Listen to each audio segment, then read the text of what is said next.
Les amis, j'espère que vous allez bien. Alors aujourd'hui, je vais vous raconter comment j'ai réussi à générer un peu plus de 15 000 euros net de profit en vendant un bien immobilier. Et donc, je vais vous raconter un peu quelle a été ma stratégie, quelles ont été les étapes en fait pour acheter le bien immobilier d'une part et puis ensuite le revendre à un prix correct. C'était un petit appart de 20 mètres carrés, donc je pouvais pas faire un profit énorme dessus. Mais je pense que 15 000 euros, c'est pas mal. Et donc je vais vous raconter en fait tout ce qui s'est passé. Alors c'est pas pour vous raconter ma vie, pas du tout, mais c'est pour vous expliquer en fait ma manière de penser, ma manière de ma stratégie clairement, en espérant que ça vous inspire. Donc ce que je vous propose, c'est que on aille chez moi et que je vous raconte tout ça, parce que là je suis dans un café, c'est peut-être pas l'endroit idéal pour enregistrer. Je pense que le son est pas très bien, c'est pour ça que j'ai pris le micro. Mais voilà, j'espère que cette vidéo vous apprendra des choses, vous inspirera et vous permettra d'agir dans le futur. Allez, on se retrouve chez moi. Ciao. Et voilà les amis, je suis chez moi. Donc pour vous, ça n'a pris que quelques secondes. Et pour moi, ça a dû prendre peut-être 30 minutes, mais peu importe. Le plus important, c'était que le son soit bien et que je sois assis confortable aussi, ce qui est le cas. Donc, je vais accrocher mon micro. Désolé, il y aura des bruits parasites et après on démarre. Et voilà, parfait. Donc, pourquoi est-ce que j'ai vendu, pourquoi est-ce que j'ai acheté ce bien et ensuite je l'ai vendu?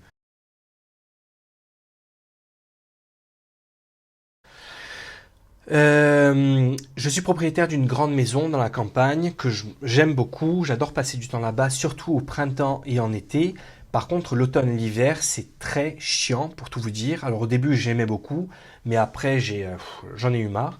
Donc je voulais en fait avoir un appartement dans une grande ville où je peux passer donc l'hiver.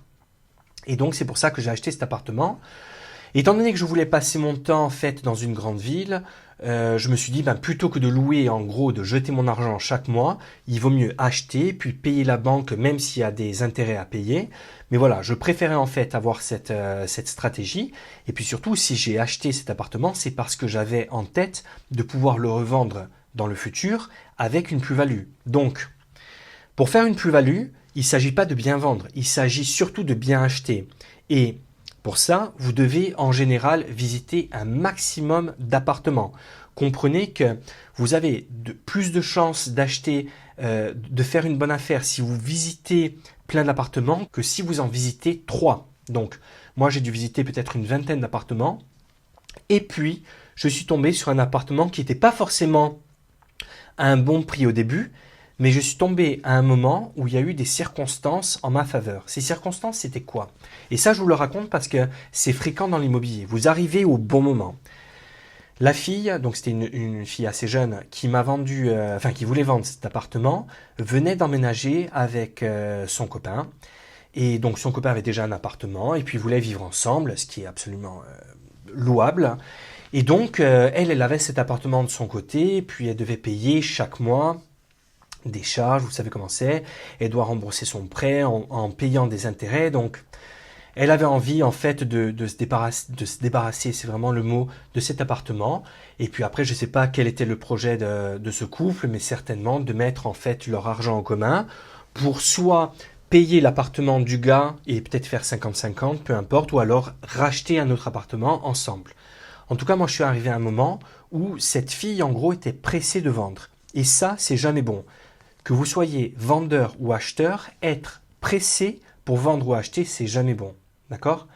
Parce que vous faites toujours en fait les plus mauvais deals.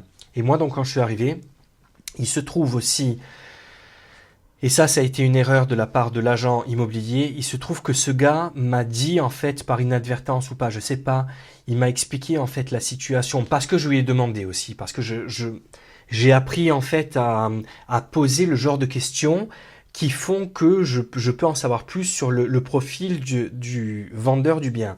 Mais en gros, le vendeur immobilier m'a expliqué la situation de cette fille, et dès qu'il m'a dit qu'elle venait d'emménager avec son copain et qu'elle était pressée de vendre, c'était fini. Je savais que je pouvais négocier très, très bas, on va dire. Donc c'est ce que j'ai fait. J'ai fait une offre à 15% en dessous du prix. Elle a renégocié, puis finalement ça s'est fini à 10% en dessous du prix. Donc 10%, c'est pas grand-chose, oui, sauf que bah, je l'ai acheté 10% moins cher que son prix de vente, et puis je l'ai vendu à un prix que je voulais, que j'estimais bon. Donc au final, bah, ça me fait entre 15 et 20 000 euros de profit. Donc voilà, c'est pas mal. Voilà, ça c'est les bons côtés de l'investissement, c'est-à-dire que vous prenez des risques, ça vous prend du temps aussi évidemment, c'est un fait. Parfois, ça peut être aussi générateur de stress, mais cette prise de risque, en fait, et tout ce temps, toute cette énergie consacrée, bah, au final, quand ça marche, ça peut vous faire gagner de l'argent. Et voilà, c'est plutôt pas mal. Moi, je trouve ça amusant. Je prends ça comme un jeu. Et puis en plus, le fait de me dire que je gagne un peu d'argent que je pourrais utiliser pour moi-même, ou pour payer par exemple certains de mes prêts, ou pour acheter un appartement plus grand dans le futur, ou alors pour faire plaisir à mes proches, ben moi je trouve ça très sympa. Donc vous avez plusieurs moyens d'investir. Il y a le classique, celui dont je viens de parler, l'immobilier. Donc l'immobilier, c'est simple. Vous achetez un bien et vous le revendez en essayant de faire une plus-value, ou alors vous achetez un bien et vous louez ce bien. Donc là, vous allez toucher des loyers. Vous avez, j'en ai aussi parlé, l'entrepreneuriat. Donc vous avez votre entreprise qui peut vous générer, à condition qu'elle gagne de l'argent, qui peut vous générer qui peut vous verser des salaires. Et puis vous avez aussi l'investissement en bourse, en achetant des actions ou des ETF, voire acheter de la crypto. Donc voilà, vous avez ces trois sortes d'investissements: immobilier, entrepreneuriat et investissement en bourse. Et voilà, parfois en faisant les choses bien, en structurant, en ayant une stratégie, ben ça peut marcher. Donc voilà, pensez à ce que je viens de vous dire. Quand vous faites par exemple un achat immobilier, optimisez vos chances en visitant un maximum de biens, en vous renseignant sur le marché actuel, sur la zone où vous voulez acheter. Parlez à des agents immobiliers, lisez le plus possible, regardez des vidéos sur YouTube, il y a des gens absolument qui s'y connaissent absolument très bien. Donc voilà, essayez de vous renseigner un maximum et surtout créez votre chance en visitant et visitant, visitant. Et puis vous verrez qu'un jour vous tomberez sur le genre de situation où vous pouvez acheter plus bas. Par exemple, la situation que je vous ai citée plus tôt, donc qui est assez classique d'ailleurs, c'est-à-dire une personne qui était seule chez elle, qui se met en couple, donc qui veut vendre son appart et qui souvent veut le vendre vite parce que la personne n'est pas chez elle, donc ça lui sert à rien d'avoir un appartement. Puis vous avez le cas contraire.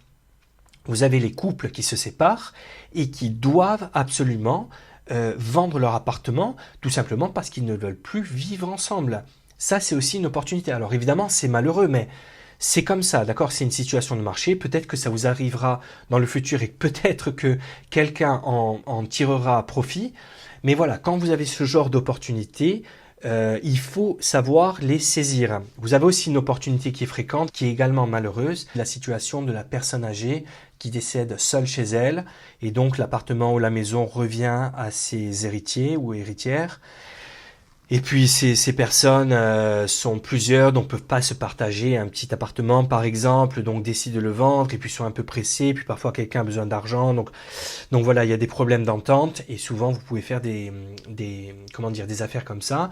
Et puis moi je vous conseille aussi beaucoup de parler aux agents immobiliers, d'être en fait, je vais pas dire copain avec les agents immobiliers, mais de leur parler, de vous renseigner un peu. De toute façon, le plus vous visiterez de biens, le plus vous parlerez aux agents immobiliers et le plus vous connaîtrez votre domaine. Donc après, autre chose que vous devez faire, c'est connaître vos atouts, connaître vos avantages par rapport aux autres. Moi, dans la situation de l'achat de l'appartement, j'avais deux avantages. J'avais l'avantage d'avoir le temps. Je n'avais aucune obligation d'acheter un appartement, donc j'avais le temps pour visiter, faire des offres, attendre, renégocier. Vous voyez, donc ça c'est vraiment un avantage. Et le deuxième avantage que j'ai au moment de la vente, c'est que j'ai aussi mon temps quand je vends, parce que j'ai un autre bien où je peux aller. Donc je ne suis pas dans l'obligation, une fois que j'ai vendu, de retrouver un bien et de vendre en vitesse et d'acheter en vitesse. Donc voilà. On a tous des avantages, on a tous des inconvénients. Je suis père de famille, j'ai les inconvénients d'avoir des enfants et de ne pas être aussi flexible que je voudrais. Vous êtes peut-être seul, vous êtes peut-être jeune, donc vous avez certainement cette flexibilité de pouvoir vous déplacer facilement, de pouvoir vous contenter d'un appart qui est pas top, mais vous l'achetez à bas prix parce que vous savez que même si ça ne sera pas confortable pendant la période dans laquelle vous serez là, vous savez que vous avez une chance de le revendre à un très bon prix. Vous pouvez être aussi dans la situation où vous avez pas mal d'argent de côté, donc vous n'avez pas besoin de passer par la banque pour faire un prêt. Donc le fait de visiter des appartements et de dire écoutez, moi cet appartement je le trouve très bien, si vous me le faites à ce prix-là, je vous l'achète cash, demain c'est sur votre compte. Ça c'est très puissant. Alors évidemment, ça se fait pas aussi vite, mais le fait de pouvoir dire écoutez, moi je peux vous l'acheter direct. Ça peut aussi rassurer le vendeur qui se dit bon déjà lui il a l'argent et puis en plus moi si vous tombez sur quelqu'un qui a besoin d'argent là très vite, le fait de savoir que ok même en vendant cet appartement un peu plus bas, au moins il pourra vendre son appartement très vite, ça peut aussi vous aider pour acheter votre appartement. Donc connaissez vos forces, connaissez vos faiblesses et jouez avec. Donc réfléchissez à tout ce que je viens de dire et dites-vous que acheter un bien immobilier, puis le revendre et faire une plus-value comme j'ai fait, c'est pas si dur. Hein. Réfléchissons ensemble aux moyens de réaliser cette opération. Déjà, il va vous falloir un apport minimum. Dans le cas où vous passez par une banque, ce qui est généralement le cas de beaucoup de personnes. Donc, ici dans le pays où je suis, il faut 15% d'apport minimum du prix total. Donc, admettons que vous achetez quelque chose pour, j'en sais rien, 200 000 euros, il va vous falloir 30 000 euros d'apport. Soit vous les avez, soit vous ne les avez pas. Donc, si vous les avez pas, mettez de l'argent chaque mois. Dès que vous touchez votre salaire, payez-vous en premier, comme on dit. Donc, retirez l'argent nécessaire pour économiser, pour pouvoir obtenir ces 10, 15 ou 20% d'apport pour pouvoir acheter votre bien. Donc, comment vous calculez combien vous pouvez épargner chaque mois? Ça, c'est libre à vous. Hein. Ça dépend de vos dépenses, ça dépend des dépenses qui sont obligatoires, des dépenses que vous devez absolument faire, comme un loyer si vous habitez quelque part et vous devez payer un loyer. Évidemment, il faut que vous achetiez à manger, que vous payiez votre essence, vos abonnements. Donc, voilà, si vous gagnez 2000 euros, peut-être mettre entre 300 et 500 euros de côté, je pense c'est le maximum. Dites-vous par exemple que si vous mettez 500 euros de côté chaque mois pendant 2 ans, vous pourrez avoir au final, laissez-moi compter, 12 000 euros, ce qui est pas mal. Donc voilà, mettez les stratégies en place pour, dans un premier temps, avoir votre apport. Une fois que vous avez l'apport, il faut que vous cibliez des biens et il faut que vous sachiez en fait, voilà, que vous puissiez mettre des filtres sur le genre de bien que vous voulez acheter. Est-ce que vous voulez acheter un appartement, une maison, dans quel quartier vous voulez acheter, dans quel coin vous voulez acheter, quelle superficie, êtes-vous seul dans cet appartement ou êtes-vous plusieurs? Donc voilà, vous faites déjà, vous filtrez un peu tous ces éléments. Ensuite, il faut savoir aussi, il faut connaître les prix du marché. Donc, renseignez-vous sur les prix du marché, faites vos recherches et allez visiter un maximum de biens. Donc, une fois que vous savez quel genre de bien vous voulez acheter, ben écoutez, c'est le moment de faire des offres. Donc, essayez de faire comme j'ai fait moi-même. Essayez de parler aux agents immobiliers. Essayez de connaître la situation du vendeur. Alors, en général, un bon agent immobilier ne devrait pas trop en dire, mais les agents immobiliers, vous savez, il y en a des très bons, il y en a qui font leur travail super bien, et puis il y en a qui font un peu n'importe quoi, qui veulent vendre parce qu'ils ont une commission. Donc, même moi, vous voyez, en tant que non professionnel de l'immobilier, j'ai compris comment ça marchait. Il y a beaucoup de psychologie. Parlez à un agent immobilier, ne posez pas cette question en premier, c'est-à-dire vous visitez l'appartement et puis au bout de 1 minute, vous demandez à l'agent immobilier, oui mais pourquoi cette personne vend, quelle est sa situation? Non, non, vous parlez avec l'agent immobilier, vous installez un rapport de confiance et puis après, au détour de la conversation, vous essayez de savoir en fait, vous essayez de connaître la raison pour laquelle le vendeur vend. Alors parfois c'est juste oui parce qu'il veut vendre, il ou elle veut vendre, il aimerait s'installer dans un autre coin ou peu importe, ok, donc bon, c'est quelque chose qui arrive. Donc là forcément vous ne savez pas si le vendeur est pressé ou pas, mais si l'agent immobilier vous dit, comme je vous disais tout à l'heure, que il veut vendre parce qu'il y a eu un divorce ou alors la personne est seul mais a rencontré quelqu'un et veut vivre avec cette personne, ou alors doit vivre dans une autre ville pour des raisons professionnelles, donc ça veut dire que cette personne doit vendre vite, en général vous savez que vous pouvez négocier ce bien à un prix plus bas que le prix annoncé. Donc vous pouvez juste faire de l'achat-revente, c'est-à-dire vous achetez un bien, vous essayez de le négocier au meilleur prix et ensuite de le revendre à un bon prix. Si par exemple vous achetez en dessous du prix du marché parce qu'il y a eu des circonstances en votre faveur, comme j'ai énoncé précédemment, eh ben normalement vous pourriez le revendre au prix du marché cette fois-ci. Vous pourrez donc arbitrer et gagner cette petite différence qu'il y a entre le prix auquel vous avez acheté le bien et le prix auquel vous vendez. Mais ce qui est intéressant également, c'est d'acheter un bien, de faire des rénovations, que ce soit vous ou appeler un professionnel, et puis de revendre ce bien. Donc vous ajoutez en fait une plus-value à ce bien immobilier que vous revendez. Moi, par exemple, ce que j'ai fait, j'ai pas fait de travaux dans l'appartement que j'ai acheté. Par contre, je l'ai redesigné. Donc d'ailleurs, tiens, à ce propos, j'aimerais vous montrer à quoi ressemblait mon appartement un mois après que je l'ai acheté. Regardez, je vais vous montrer quelques photos. Donc c'était pas génial, hein. Vous voyez, en plus, dans une petite pièce comme ça, où il n'y a vraiment aucun charme. C'est un immeuble, je veux dire, classique, il n'y avait rien de spécial. Et moi, en fait, ce que j'ai fait, c'est que plutôt que de faire des travaux, ben, je l'ai un peu redesigné gentiment. Mais j'ai trouvé le résultat assez cool au final. Vous voyez, là, c'est maintenant. Donc, il a été vendu comme ça. Et voilà, donc vous pouvez soit faire des travaux et donc donner en fait une plus-value à votre bien, soit le redesigner, soit les deux évidemment. Et en général, quand vous suivez ces stratégies de bien acheter, donc ne pas se presser au moment de l'achat, faire des rénovations ou pas, ou en tout cas le pimper un peu, d'accord, le designer un tout petit peu, le rendre chaleureux. Vous savez, en général, quand vous achetez un appartement, il est soit meublé, donc rien n'a été touché, et ça vous permet du coup de vous projeter, d'accord, de voir en fait comment, où vous pouvez mettre votre lit, où vous pouvez avoir un sofa. Donc le fait de se projeter, c'est pas mal. Par contre, le problème, c'est que si le potentiel acheteur n'a pas les mêmes goûts que vous, parfois ça peut être un peu, ça peut être repoussant. Disons que ça peut être en fait négatif. Ou alors vous pouvez le vendre, ou en tout cas le présenter à la vente complètement nu, sans rien, sans aucun meuble, sans aucun sofa, rien du tout, sans aucun lit. Ça a du bon parce que comme ça on voit vraiment la pièce en elle-même, enfin les pièces en elles-mêmes, mais par contre ça peut parfois être trop froid, donc ça peut aussi décourager certains acheteurs. Donc choisissez bien votre stratégie. Au moment de la revente ensuite, définissez un prix qui soit raisonnable.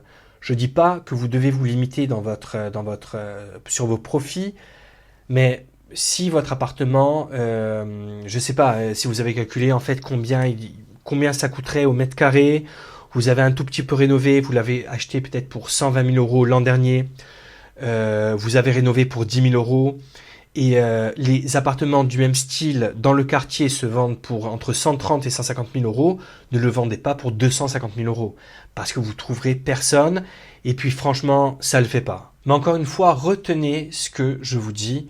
Quand vous investissez, vous devrez prendre des risques. Vous serez dans l'inconfort, surtout au début. Après, vous verrez, ça sera de mieux en mieux, de plus en plus confortable. Mais au début, croyez-moi, c'est hyper inconfortable. En général, au début, on met tout l'argent qu'on a, on met tout le temps qu'on a. C'est très très stressant, mais c'est comme ça. Moi, vous savez, j'ai pas hésité à dormir dans une voiture pendant quelques jours, heureusement. Parce que c'était vraiment horrible. Hein. En plus, c'était pendant l'hiver, les températures étaient sous zéro. Non, c'était vraiment dégueulasse. J'ai vraiment pas eu de chance. Mais j'ai fait ça parce que je voulais en fait atteindre mon but et je voulais pas me louer un hôtel super cher. J'avais un petit capital que je voulais investir. Voilà, dans un investissement, et je voulais conserver ce capital, et je me suis dit, bon, ben, soit je le dépense en chambre d'hôtel ou en chambre Airbnb, peu importe, soit je le garde, je dors dans la voiture, je suis dans l'inconfort, mais dans 1 mois, 2 mois, je vais pouvoir réaliser cet investissement que je veux. Donc, n'ayez pas peur de ça. Encore une fois, l'investissement, c'est du risque, de la sueur, de l'inconfort, du stress, des bagarres parfois, mais quand ça marche, c'est magnifique. Donc, si vous arrivez à vendre votre appartement avec un profit, déjà félicitations, super. Et donc, écoutez, essayez de répéter en fait ce processus. Et puis après, évidemment, tout dépend de votre situation, comme j'ai dit précédemment. C'est-à-dire que si vous avez une femme, si vous avez des enfants, évidemment, vous ne pouvez pas à chaque fois les obliger à s'installer dans un endroit. Et puis après, tout déménager, puis repartir dans un autre endroit, sachant que le pire souvent, c'est pas l'emménagement, c'est en fait cette période entre vous n'avez pas d'appartement et vous avez un appartement qui est en général extrêmement inconfortable. Donc évidemment, tout dépend de votre situation. Mais si vous êtes flexible, si vous êtes par exemple célibataire ou si vous êtes jeune, vous avez de l'énergie, vous pouvez dormir un peu partout, moi je vous conseillerais de faire tout ce que j'ai dit, d'acheter, de faire un maximum pour cumuler du capital pour pouvoir vous en servir comme apport à la banque, acheter un appartement, donc après, faire tout ce que j'ai dit, vous achetez votre appartement, vous le rénovez ou pas, vous le vendez, vous faites un profit, et ensuite vous répétez l'opération, mais ne soyez pas pressé, n'oubliez pas cette règle, ne soyez pas pressé quand vous achetez. Si ça prend 2 mois, ça prend 2 mois, si ça en prend 6, ça prend 6, mais si ça prend 1 an, si ça doit prendre 1 an, ça prend 1 an. D'accord? Il va falloir que vous soyez prêt pendant ces 1 an à dormir soit chez des potes, soit retourner chez vos parents, soit louer un petit Airbnb ou quelque chose. Mais le but, c'est de garder ce capital que vous avez, plus le profit que vous avez généré grâce à la vente de votre bien. Et vous devez vous astreindre à trouver l'appartement idéal. Et croyez-moi, c'est pas une mince affaire. Si vous visitez 10 appartements, il y aura peut-être une chance qu'il y en ait un qui soit bien, qui soit négociable, mais un, c'est déjà énorme, d'accord? Donc, soyez prêts à faire plein de visites. C'est du travail, mais franchement, ça en vaut le coup. Donc, voilà, j'ai parlé de tout et de rien. J'espère plus de tout que de rien. En tout cas, voilà, c'est une de mes premières vidéos sur YouTube. J'ai plein d'idées, je commence à avoir pas mal d'expérience, je pourrais vous parler beaucoup d'entrepreneuriat, je pourrais vous parler beaucoup d'investissement, que ce soit en actions, en crypto, mais aussi dans l'immobilier parce que je commence à me former. Maintenant que j'ai vendu mon appartement, je vais en rechercher un autre, je vais développer donc ma stratégie encore et je vais même l'affiner parce que j'ai compris pas mal de choses en vendant cet appartement. Et donc, désolé si tout ça a été un peu, un peu difficile à écouter parfois. J'espère pas, j'ai fait mon maximum. Et en tout cas, au niveau du son, je pense que c'était bien en tout cas. Et puis vous voyez, donc cette chaîne que j'ai créée va vous parler des opportunités à saisir quand vous voulez investir, essayer de gagner plus. On va essayer de parler aussi de développement personnel. Je sais que c'est un sujet qui est extrêmement traité, mais moi c'est quelque chose que auquel je pense et que je pratique, le développement personnel, depuis des années, une vingtaine d'années peut-être. Donc je pense avoir des choses à dire là-dessus. Et puis, si vous me suivez sur cette chaîne, vous avez vu que je parle aussi d'actualité parce que je suis désolé, je suis pas qu'un petit investisseur ou qu'un petit entrepreneur. Je suis aussi quelqu'un qui suit l'actualité de mon pays, la France. Et quand il y a des choses qui me touchent, quand il y a des choses que je trouve auxquelles je n'adhère pas ou qui me révoltent, je le dis. Et vous avez vu que j'ai passé quelques coups de gueule sur cette chaîne. Et croyez-moi, je vais pas m'arrêter. Parce que tout est lié et je peux pas faire semblant que la vie c'est que des investissements, du développement personnel et que tout va bien. On peut pas se développer proprement, correctement si les choses ne vont pas autour de soi. On peut pas investir dans un endroit qu'on pense bien et puis au bout de quelques années ça devient la merde et puis on fait comme si de rien n'était. Donc non, pour moi tous ces sujets vont ensemble. Donc voilà, cette chaîne va regrouper tous ces thèmes. Et j'espère que ça vous plaira. Ciao les gars.